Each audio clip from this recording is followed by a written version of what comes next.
জীবন আর রাখবো না। চল। তোরা এই জায়গায় এসে ভালোই করেছিস। আমার মেয়েকে আমি জাগনা করতে পারছিলাম না, তোরা আমার ঘুমন্ত মেয়েকে জাগনা করে দিয়েছিস। আমি তোদের উপর অনেক খুশি হয়েছি। বল, কিসের জন্য তোরা মরতে চাচ্ছিস? আমরা আর কি যাইমু, জাগরে কিনা সবসময় দুঃখ কষ্ট লাগেই থাকে, মানুষ আমগরে ঠিক মতো দেখতে পারে না। সেই জন্য চাইছি আমরা মা মেয়ে এই দুনিয়াতে আর থাকবো না, মরে যাইতে চাই। ঠিক আছে, আজকের পর থেকে তোদেরকে সবাই দেখতে পারবে, তোদের আর কোনো দুঃখ কষ্ট থাকবে না। আমি তোদের সব দুঃখ কষ্ট দূর করে দিচ্ছি। তোদের চোখ বন্ধ কর। মা দেখো সোনার গয়না। এত সোনার গয়না পরে তোর অনেক অনেক ধন্যবাদ। আজকের পরে থেকে আমার কাছে মনে হইতেছে আমার আর কোনো কষ্ট দুঃখ থাকবো না। দাঁড়া, যাবার আগে আরেকটা কথা শুনে যা। এই গহনা আমি তোদেরকে কিসের জন্য দিয়েছি জানিস না তো? তাহলে শোন, তোরা দুজন রাস্তা দিয়ে আসার সময় একটা অসহায় মানুষ পানির জন্য ছটফট করতেছিল। কে কই আসো? আমার একটু পানি খাওয়াও। কি সেরম করতেছ? আমার একটু পানি দেন, আমি পানি পিপাসায় মরে যাইলাম। এ রাফিয়া, আমরা তো সকল ভাই মরে যাইতাছি, মরার আগে একটা পালা কাম করে দিয়ে যাই। এই মাইয়াটার একটু পানি খাওয়াইতে যাই, যা তো একটু পানি নিয়া। ও একটু ধৈর্য ধরো, এই পানি নিয়ে আয় পড়বো। এই যে পানিটা খা।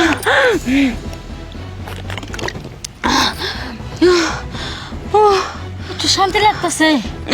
ও চাচি, এখন আমি একটু সুস্থ। আল্লাহর কাছে দোয়া করি আল্লাহ যেন আপনাকে ভালো করে। তোরা ওদেরকে পানি খাইয়ে সাহায্য করেছিস, এতে আমি অনেক খুশি হয়েছি। এই জন্যই আমি তোদেরকে এই উপহারগুলো দিয়েছি। ঠিক আছে পরি, চল। এত কাম তো করা সম্ভব না কাকা। শোন, আমি নুরুজার একটু ডাইকে নিয়ে গে, বাড়ির রান্না বাড়িরও কাম আছে। তোরা দুই ভাই কাম করতে থাক, নুরুজারে কাম বুঝাই দিয়ে আমি আইতাছি। কাম করতে থাক। যাও মা, তাড়াতাড়ি আয়ো। হ্যাঁ, এই নুরুজা খারা, আঙ্গু বাড়ির রান্নাটা রান্ধে জায়গা প্লেটটি মাঝে জায়গা। বাবা রে বাবা, তো শরীরে তো গয় না কে? আমরা আজকে থেকে আর কাম করবো না। আল্লাহর দয়ায় আমার দুঃখ দূর হয়ে গেছে গা। আমার আর এত কষ্ট নাই, যে গয়না আছে এটি বেশি আমার দিন চলে যাবো। ওই নুরুজা, এত গনা করে পাইলে আমার কতটু। মাঝের কষ্ট আর সহ্য হইতাছিল না, তাই চাইছিলাম মাঝে মিলে যমুনার জলে ডুবে মরতে। যেই গেছিলাম না যমুনার জলে ডুবে মরতে, তখনই একটা জলপরি বাচ্চা নিয়ে বাইসে উঠলো আর কইলো কি আমার কষ্ট বলে হেরা সহ্য হইতেছে না, সেই জন্য এই বরদানগুলো করছে। আজকের পরে থেকে আর আমরা কোনো কাম কাজ করবো না, তোমার কাজ তোমরা নিজেরাই করে নিও। চল। বাবা রে বাবা, ফকিনের বাচ্চা, কাজের বুয়া। হা, তোর বিটি নিয়ে আমার বাড়িতে বাসন মাজা খাইছিস, তার বিনিময়ে কাঁচা মজা আমি কটা পান্তা বাদ দিছি। হ্যাঁ, তুমি যমুনা নদীতে জাপ দিয়ে মরবার লেছিলে নিজের মেয়ারে নিয়ে, বাচ্চা আলা পরি আইসা তোমার সব গয়না দিল। আর আমি বিবিসি মুনমুন এই এলাকার মধ্যে মধ্যম বয়স মানুষ আছি। হ্যাঁ, আর আমি কিছুই পামু না এলাকার মধ্যে। হ্যাঁ, তোমরা বড় লোক নাইসা নাইসা ঘুরাবা, আমি চায়া চা দেখমু। নৌ নেবার নেহি, আমি নদীর জলে ডুবা মরমু, গয়না নিয়ামু। এই যে চাচি, আমার একটু পানি খাওয়ান, আমার দমটা বেরিয়ে যাইতেছে গা। হয় ফকিনের বাচ্চা, আমি তোর দাসী বান্ধে হইছি রে যে আমি তোর পানি খাওয়ামু।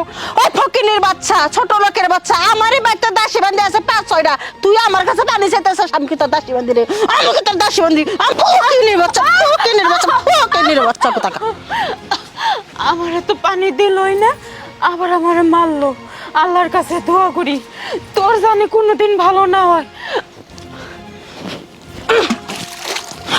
তোর এত বড় সাহস, তুই আমার মেয়ের ঘুম ভাঙালি কেন? বল, কিসের জন্য আসছিস সেই জায়গায়?